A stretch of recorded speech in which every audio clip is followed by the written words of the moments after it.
Hello friends, this is Brajesh. आज एक नए टॉपिक के साथ हूं मैं। पार्टिटिव एक्सप्रेशंस। ये पार्टिटिव एक्सप्रेशंस के बारे में है। पार्टिटिव मतलब होता है आंशिक। एक्सप्रेशंस होते हैं भाव, इमोशंस आप कह सकते हैं। जब हम किसी इमोशन को एक्सप्रेस करते हैं तो वो एक्सप्रेशन हो जाता है। और आंशिक पार्ट शब्द से बना है, PART, पार्ट होता है ना, एक हिस्सा।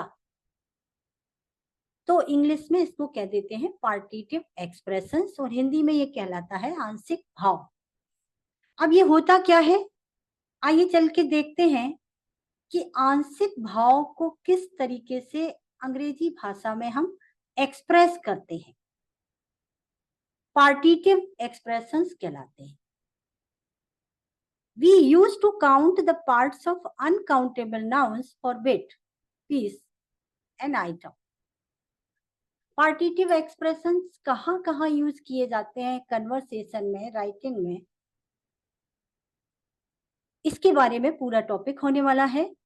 तो प्लीज हमारे साथ रहिए, पूरा वीडियो देखिए। थोड़ा लंबा होगा बट आपके लिए बहुत यूजफुल होगा, मैं ऐसा मानती हूँ। तो कहाँ यूज करते हैं? We use to count the parts of uncountable nouns. जो भी अनकाउंटेबल नाउन्स होते हैं, ऐसी संज्ञा जिसको कि हम गिन नहीं सकते। आपको पता ही है, नाउन का मतलब है हिंदी में संज्ञा, और अनकाउंटेबल नाउन मतलब ऐसी चीजें जिनको कि हम गिन नहीं सकते। उनको हम किस तरीके से एक्सप्रेस करें, इसके बारे में बताता है पार्टिटिव एक्सप्रेशन। इसको एक्सप्रेस करने के ढंग को हम कहते हैं पार्टिटिव एक्सप्रेशन। एग्जाम्पल देख लीजिए। He gave a bit of advice. He gave a bit of advice. उसने एक छोटी सी सलाह दी। उसने एक सलाह दी। बिट मतलब छोटी सी। अब आप कहेंगे कि सलाह को कैसे आप काउंट कर सकते हैं? नहीं कर सकते हैं ना। इसीलिए हमें पार्टिटिव एक्सप्रेशन की जरूरत पड़ती है। एडवाइस जो है वो एब्स्ट्रैक्ट नाउन है। एडवाइस का हिंदी में मतलब होता है सलाह देना, किसी को कुछ सजेस्ट करना, कोई राय देना, सलाह देना। तो सलाह ऐसी चीज है जो कि आपको ना तो दिखाई देती है, ना आप टच कर सकते हैं। ऐसी चीजें जिनको कि आप देख नहीं सकते हैं, केवल फील कर पाते हैं, वो एब्स्ट्रैक्ट नाउन के अंदर आती हैं। तो उनको काउंट कैसे कर पाएंगे आप? किसी एडवाइस को नहीं आप काउंट कर पाएंगे। तो इसीलिए इनके लिए कहा जाता है he gave a bit of advice. A bit of use करते हैं हम इस तरह की अनकाउंटेबल नाउन्स के लिए। We had a few slices of bread and a piece of cheese. We had a few slices of bread. हमने कुछ स्लाइसेस खाई ब्रेड की, एंड ए पीस ऑफ चीज, और चीज का पीस खाया। कहना वो ये चाहता है कि उसने ब्रेड स्लाइसेस को चीज के पीस के साथ खाया। अब यहाँ पर पीस जो है, अनकाउंटेबल चीज को आप कैसे काउंट करेंगे? ऑल राइट, मार्केट में आजकल ऐसा भी चीज अवेलेबल है जो कि टुकड़ों में अलग अलग पैक होता है या उसकी स्लाइसेस के फॉर्म में होता है। बट हम यहाँ का बात कर रहे हैं कि अगर चीज एक सॉलिड फॉर्म में, ब्रिक फॉर्म में आपके पास है, तो आप उसे काउंट नहीं कर पाएंगे। तो that's why we use here a few slices of bread and a piece of cheese. A piece of cheese, ये पार्टिटिव एक्सप्रेशन हुआ। A few items of furniture were destroyed. A few items of item भी, अगर furniture हम बोल देते हैं तो पूरे फर्नीचर में काउंट करना मुश्किल है कि उसमें क्या क्या शामिल है. What are the things included in the furniture? So many things we are using in our homes as a furniture. So if we don't want to count them, if we are unable to count them, we can express this feeling. A few items of furniture were destroyed.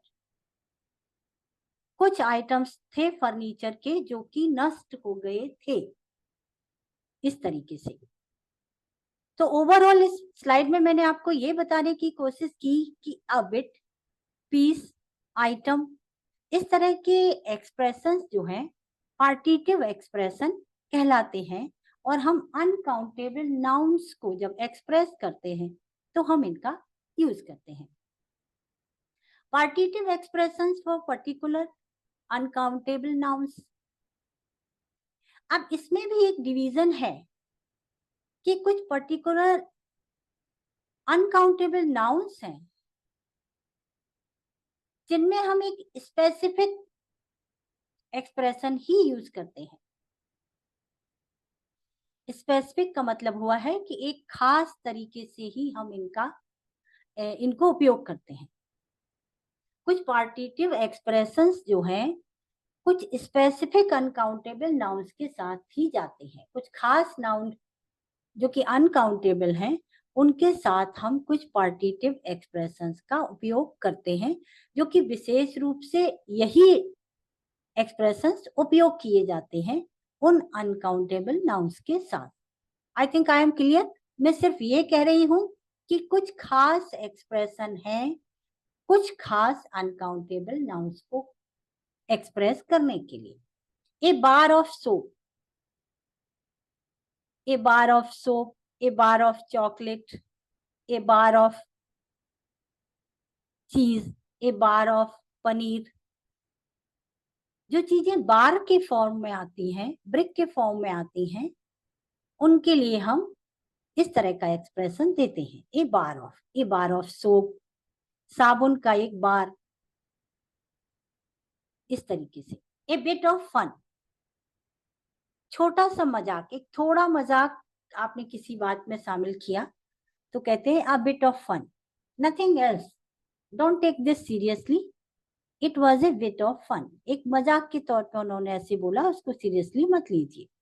इस तरह से हम इसको express करते हैं. A bit of fun. A loaf of bread, bread का एक loaf, a loaf of bread.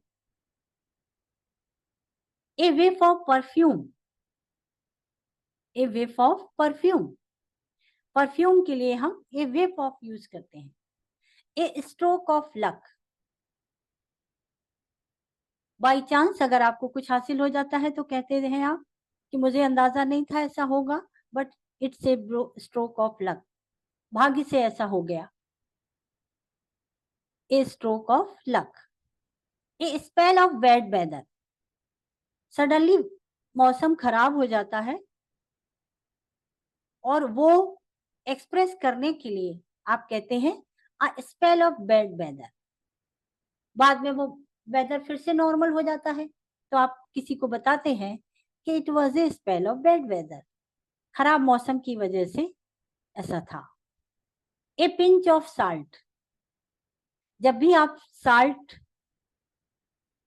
नमक यूज करते हैं तो नमक को मेजर करने के लिए कह देते हैं अ पिंच ऑफ साल्ट, चुटकी भर नमक, थोड़ा सा नमक, इस सेंस में. तो ये सारे एक्सप्रेशंस जो हैं एक स्पेसिफिक अनकाउंटेबल नाउन को एक्सप्रेस करने के लिए यूज किए जाते हैं.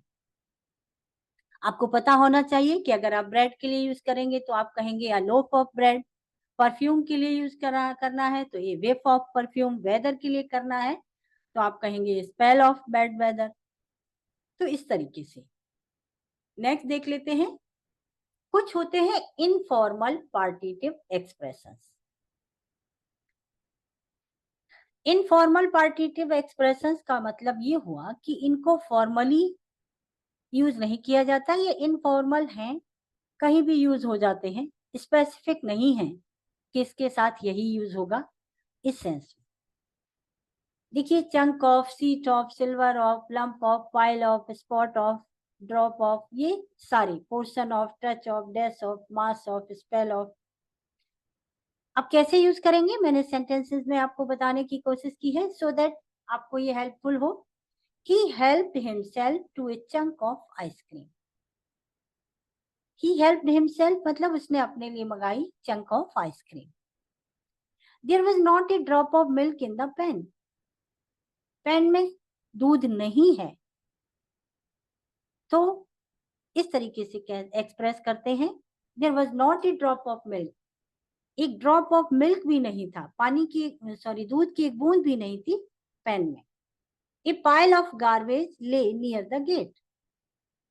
कूड़े का एक ढेर है जो कि पाइल हो रहा, जो कि ले है नियर द गेट, गेट के पास पड़ा है। ए पाइल ऑफ गार्बेज, गार्बेज का एक ढेर गेट के पास पड़ा है। तो इस तरीके से गार्बेज के लिए हमेशा एक पाइल ऑफ यूज करते हैं। We had a spell of bad weather last week, हमने पिछले हफ्ते खराब मौसम को झेला, खराब मौसम में बिताया। A dash of chili sauce can make it delicious. A dash of, थोड़ा सा अगर हम चिली सॉस इसमें ऐड कर दें तो इससे ये डिश डिलीशियस हो सकती है और टेस्टी हो सकती है। तो ये एक्सप्रेशंस हैं और ये यूज किए जा रहे हैं बात को कहने के लिए। अब आप कहेंगे कि पार्टिटिव एक्सप्रेशन ये कैसे हुए? ये पार्टिटिव एक्सप्रेशन ऐसे हुए कि इनके लिए हमें पूरा सेंटेंस बोलने की जरूरत नहीं है। कैसे? अगर आप कहें कि आई वॉन्ट सम मिल्क, या a drop of milk is required to taste, a drop of milk is required to test, garbage lay near the gate, then also it's fine, then also it is correct. In conversation, how you will use these partitive expressions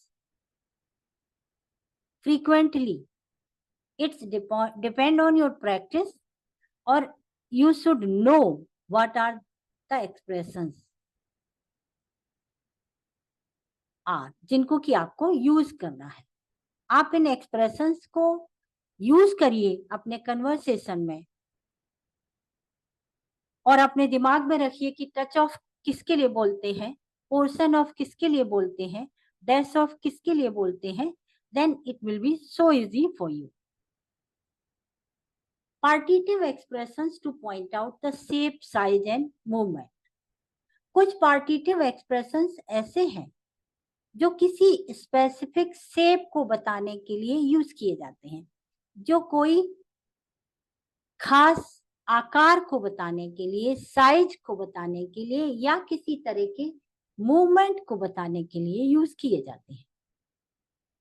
shape समझते ही हैं, size, sorry, आकार, size, length and उसकी लंबाई और चौड़ाई, बड़ा है size की छोटा है, इस तरह से मूवमेंट, किसी की गति को बताने के लिए हम इन पार्टिटिव एक्सप्रेशंस का यूज करते हैं। A stream of visitors kept them busy. A stream of visitors, आगंतुकों के एक प्रवाह ने, विजिटर्स के एक प्रवाह ने उसे बिजी रखा, उन लोगों को बिजी रखा। अब आप कहेंगे कि विजिटर्स का प्रवाह कैसे होगा? किसी नदी के में प्रवाह होता है। हम इस एक्सप्रेशन को भी लोगों पर, आगंतुकों पर, मिलने वालों पर यूज कर सकते हैं। A stream of visitors kept them busy. We aimed jets of water at each other. हम लोगों ने एक दूसरे की तरफ एम किया, जेट्स ऑफ वाटर, पानी की धारा हम लोगों ने एक दूसरे की तरफ फेंकी। A gust of wind knocked down the tree. हवा के एक वेग ने पेड़ को गिरा दिया। A gust of wind, wind के लिए हम हमेशा गस्ट का उपयोग करते हैं। A gust of wind knocked down the tree. तो इस तरीके से Some expressions refer to containers. She needs 2 spoonful of sugar in her coffee. किसी चीज का मेजरमेंट करने के लिए, किसी कंटेनर को यूज करने के लिए, जब हम किसी चीज को नापने के लिए यूज करते हैं तो कुछ एक्सप्रेशंस का हम यूज करते हैं, और वो किस तरीके से होता है कि she needs 2 teaspoonful of sugar in her coffee. Teaspoon होता है एक साइज, चम्मच का एक स्पेसिफिक साइज, उसको हम कहते हैं टीस्पून, और हम यहाँ कह रहे हैं 2 teaspoonfuls of sugar in her coffee. उसे अपनी कॉफी में 2 चम्मच भर के चीनी चाहिए होती है। तो एक चम्मच को हमने यहाँ कंटेनर के तौर पे दिखाया है। तो फ्रेंड्स, मैं ये कहूंगी कि पार्टिटिव एक्सप्रेशन जब हम साइज के लिए, शेप के लिए पॉइंट आउट करने के लिए, या किसी मूवमेंट को बताने के लिए करते हैं, या कोई मेजरमेंट करने के लिए करते हैं कि 1 कप मिल्क या 1 चम्मच चीनी या 2 चम्मच चीनी, तो इस तरीके के एक्सप्रेशंस को यूज करने के लिए भी हमें पार्टिटिव एक्सप्रेशंस की जरूरत पड़ती है। मैं ब्रजेश मिश्रा आपके साथ हूँ अपने नए वीडियोस को लेकर, जिनमें कि मैं आपके लिए डिस्कस कर रही हूँ, आपके लिए एक्सप्लेन कर रही हूँ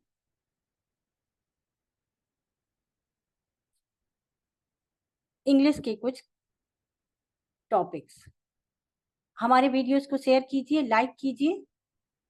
थैंक यू वेरी मच।